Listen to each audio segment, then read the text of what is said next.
Regulation, or control. Emotional self-regulation is the ability to modify or control your thoughts, emotions, actions, and words. By the time we're adults, it's expected that we're able to manage our emotions, especially emotions like anxiety and anger, in a manner that is socially acceptable. When people are not able to self regulate, they can say or do things they might later regret or appear to be stuck in certain emotional states for extended periods of time. It's important to remember that emotional regulation is a term used to describe a person's ability to effectively manage and respond to an emotional experience. Everyone experiences emotions, positive and negative, and it's a normal part of life.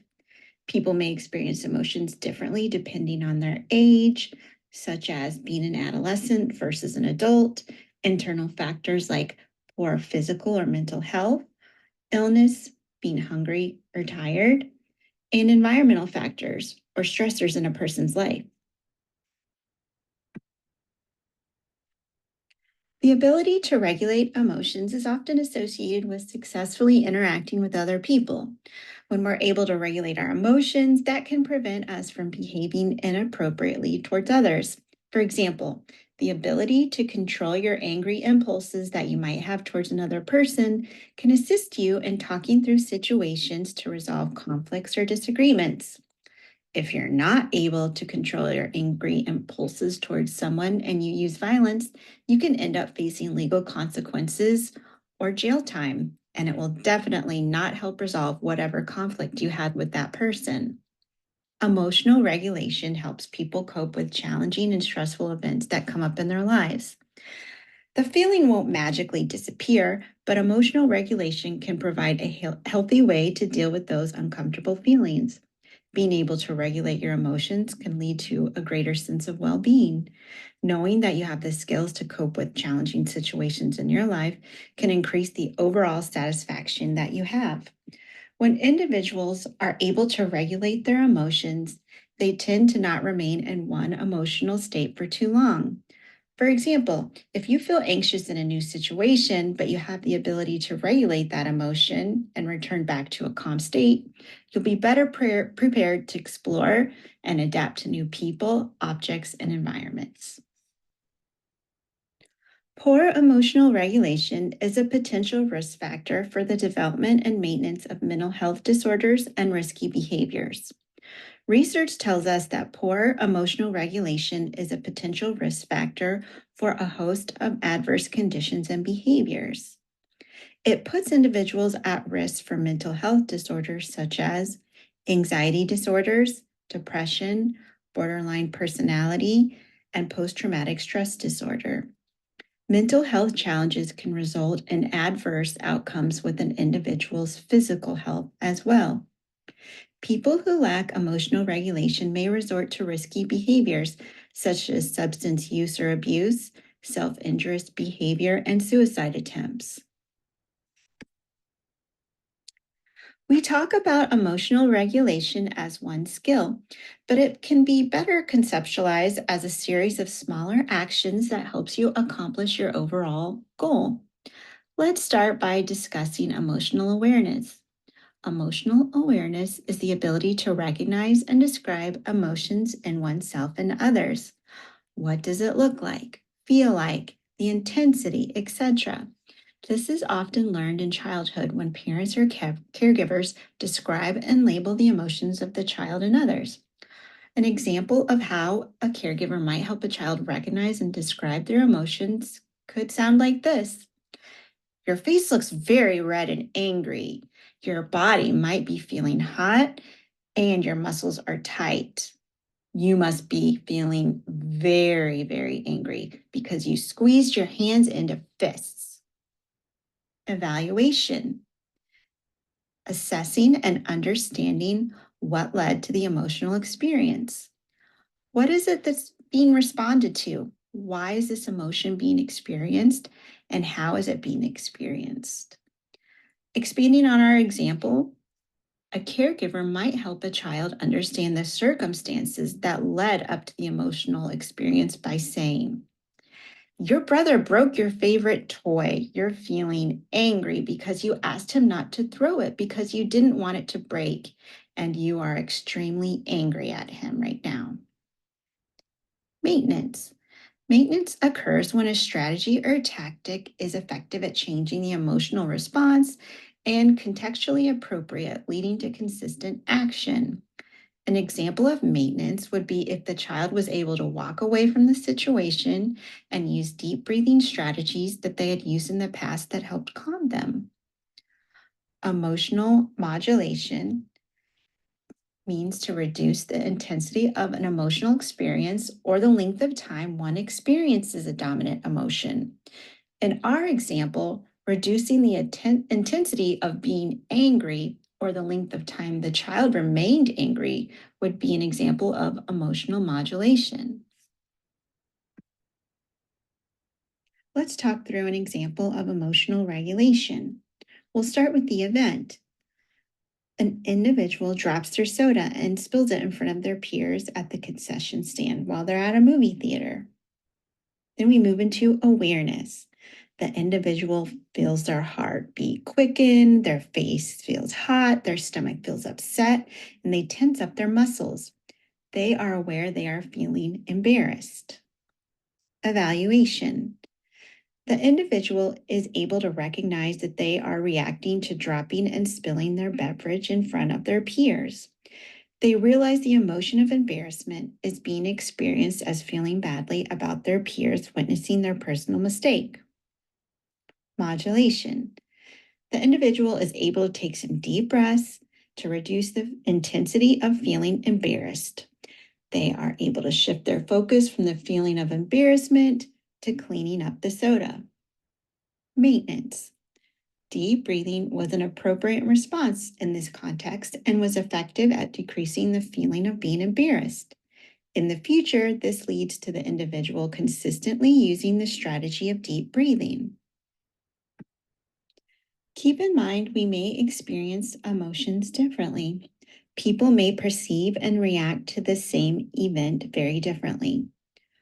What might not be a big deal to you could feel very different to someone else. Internal and external factors in a person's life may also affect the way they experience the event and the intensity of the emotion.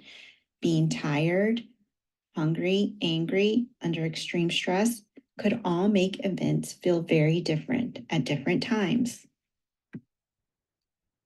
Emotional regulation impairments are also known as emotional dysregulation, can occur in individuals with disabilities. Emotional dysregulation is defined as an inability to consistently use healthy strategies to diffuse or moderate negative emotions. While most people occasionally use less than ideal emotional regulation strategies, individuals who regularly experience what feels like overwhelming, intensely negative emotions are much more likely to rely on unhealthy strategies like self injury or substance use. This dysregulation is thought to underlie problems that manifest as aggression, depression, and anxiety. Studies have shown that difficulties regulating emotions such as anger, frustration, sadness, and anxiety can be red flags of long term mental health issues. Having a loved one in your care that is experiencing these difficulties is also extremely stressful for parents, caregivers, and other people in the individual's life. The capacity to effectively navigate one's emotional experiences, both positive and negative, is well established as a critical building block for healthy development. There is ample evidence that supportive relationships can be a powerful conduit to which to promote children's development in this domain. Adults that have relationships with children can help children co regulate their emotions. They can model healthy emotional regulation strategies, can shape the child's emotional responses by the way they react to a child's emotions, can coach children on how to regulate their own emotions, and the adult's own emotional regulation, mental health state, and family history all have an impact on the child. How caregivers can help. In the home environment, a child's relationship with their parents or caregivers have the biggest influence on helping a child develop emotional regulation skills. As a caregiver, you can provide a child direct guidance on identifying and understanding their emotions by narrating their experiences. For example, I think you got scared when that big dog ran up to you. By narrating, you can describe the circumstances that happened and connect it to their emotion. The big dog running up to them caused them to feel fear. By helping individuals recognize and understand what they are feeling and why, they can become better at anticipating situations or events that may elicit certain emotional responses. And by expecting them, they may feel more prepared to manage those responses when they occur. A way to support a person's emotional self regulation is by teaching coping strategies. But before individuals can utilize coping strategies for emotional regulation, they need to have an insight into their own emotions. One way we can teach others to have insights into their own emotions and responses is by using emotional coaching. When you look back on memories of your own childhood, you may recognize that some of the strategies of emotional coaching were used by your parents when you felt the closest to them, that they could really relate to you, and when you were truly understood. There's 5 essential steps of emotional coaching. Number 1, be aware of your child's emotions. 2, recognize your child's expression of emotion as a moment for teaching. 3, listen with empathy and validate your child's feelings. 4, help your child learn to label their emotions with words. 5, set limits when you are helping your child to solve problems or deal with upsetting situations appropriately. 3 things caregivers can do to support a child's emotional regulation. They can be aware and supportive of the emotions. They can validate and label emotions. They can help deal with emotions in a constructive way. All of this leads to increased emotional regulatory skills in the child. Here are a few examples of emotional coaching. For being aware and supportive of emotions, you could say, I see that you are crying and look very sad. I'm here if you need me. To validate and label emotions, you could say, you did that all by yourself, and I see a huge smile on your face. You look so happy right now, and you should be since you worked so hard on this. To help deal with emotions in a constructive way, you might say, I see you're pacing around and wringing your hands like you feel anxious. Last time this happened, you said that you felt better after taking a walk. Would you like to take a walk now? A caregiver's own emotional regulation impacts the family as a whole. Being aware of how their emotional dysregulation can affect the whole family can be a catalyst for positive change. Caregivers may need to strengthen their own self regulation skills to better support their children or individuals in their care. Caregivers need to understand how to build their own self regulation capacity with the understanding that strengthening their skills will have positive benefits on their children's self regulation development. Their own well being can strengthen the caregiver child relationship and impact family members in a positive way. It can be helpful for caregivers to identify sources of stress and ways to lessen the impact of stress on themselves and their children as much as possible. Talking through life's day to day challenges and coming up with solutions to reduce the stressors when possible is just one way to increase their capacity for emotional regulation. Caregivers may need to reach out to local services and supports as needed.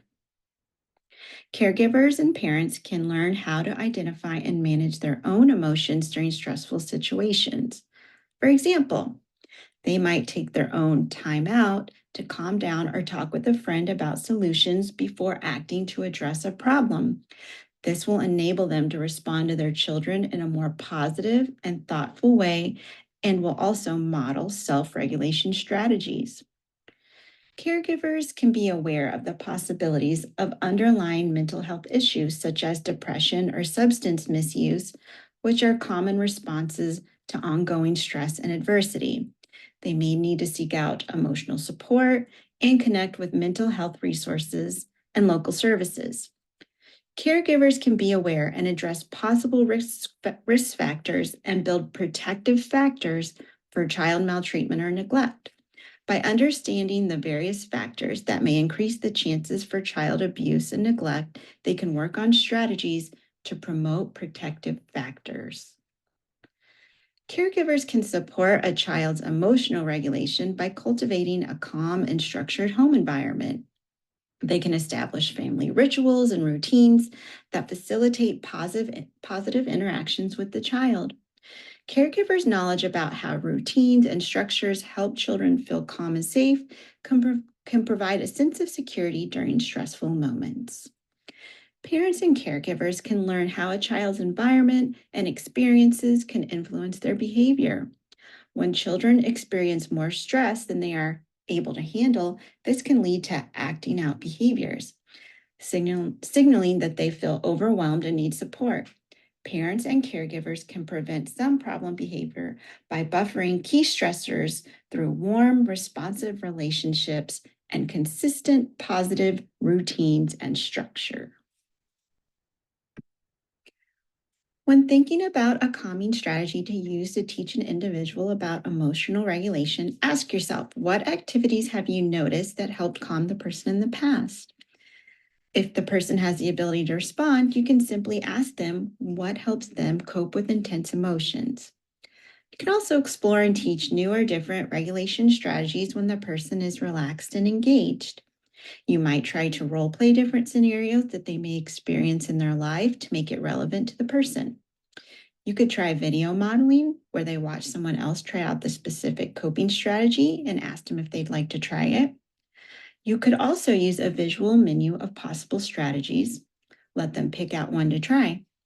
The visual menu of calming strategies might be helpful later on in the moment if the individual is experiencing intense emotions. The visuals can be used to help remind the person of different strategies so they can choose what might work best for them in that moment. Not sure what to try? Here are a few coping strategy ideas. You could use positive self talk, such as, I can handle this. You can try a movement, rocking, swinging, taking a walk, exercising, or stretching. You could focus your attention on something else, drawing or coloring, sleep breathing, counting, different sensory things such as different smells, different textures to touch, visuals, sounds, or temperatures. A quick reminder before we end, there is no coping strategy that works every time and for everyone. Each person is a unique individual, and they may find different coping strategies work best at different times in their life, with different situations, or even with different emotions. In order for their attempt at using a coping strategy to be effective, it has to be the right strategy for the right person and in the right moment of their life. By helping people learn different coping strategies, it may help them be more successful at coping with uncomfortable or intense emotions because they have multiple tools at their disposal. Here's the list of references for this presentation. Thank you.